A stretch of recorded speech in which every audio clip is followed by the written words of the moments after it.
5 আগস্টের আগে আমরা যেহেতু আসছি আরও 3-4 বছর আগে ঢাকা ডেন্টাল কলেজের ক্যাম্পাসে।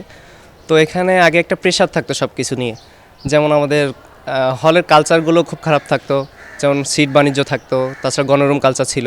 এছাড়া সিনিয়ররা অনেক আছে যারা বিগত প্রায় 5-6 বছর আগে পাশ করে বের হয়েছে, কিন্তু তারা কখনো হলের সিট ছাড়তো না।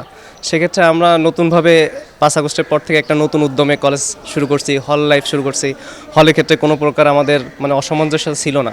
এছাড়া আমাদের 5 তারিখের আগের ক্ষেত্রে পড়াশোনার যে প্রেশার থাকতো, মেন্টাল প্রেশার থাকতো, তাছাড়া সিনিয়রদের একটা মিছিলে মিটিংয়ে অ্যাটেন্ড করতে হতো, যেটা আমাদের জন্য খুব পীড়া দিত। তো আমরা আলহামদুলিল্লাহ 5 তারিখের পর থেকে খুব সুন্দরভাবে এটাই করতেছি এবং আগামী যে সরকারটি আসুক 12 তারিখের নির্বাচনের পরে আমরা চাই আমরা যেন আমাদের এই ক্যাম্পাসটা এভাবে সুস্থ সুন্দরভাবে আমরা আমাদের পড়ার পরিবেশটা বজায় রাখতে পারি।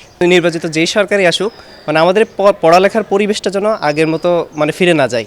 আমরা যেন এই 5 তারিখের পরবর্তী যে স্বতঃস্ফূর্তভাবে আমরা পড়াশোনার যে স্পৃহা পাচ্ছি এটা যেন আমাদের নষ্ট না হয়। আমরা যেটা শুরু করেছি এটা যেন আমাদের জারি থাকে এবং যে সরকারই আসুক না কেন ওই প্রিভিয়াস ওই পীড়াগুলো যেন আমাদের নতুন করে পোহাতে না হয়। সুতরাং আমরা চাই সবাই যেন অন্তত মেডিকেল সেক্টরে সবাই পড়ালেখায় পরিবেশ নিয়ে আসে, সবাই এই মন নিয়েই যেন পড়ালেখাটা শেষ করে দেশের এবং সমাজের মানবিকভাবে একটা সেবা দিতে পারে, এটাই আমরা প্রত্যাশা করি। মেডিকেল সেক্টরে তো খুবই বাজেট স্বল্প। আমাদের বিভিন্ন সময় বিভিন্ন ধরনের প্রতিবন্ধকতার কারণে আমাদের অনেক কিছু হয়ে ওঠে না, যেটা আমরা দেখছি বিভিন্ন বিশ্ববিদ্যালয়ের ক্ষেত্রে। ঢাকা বিশ্ববিদ্যালয় বা সবাই ওখানে একটা প্রাইম ফোকাস রাখে, কিন্তু আমাদের মেডিকেল সেক্টরগুলো তো অনেকটা অবহেলিত।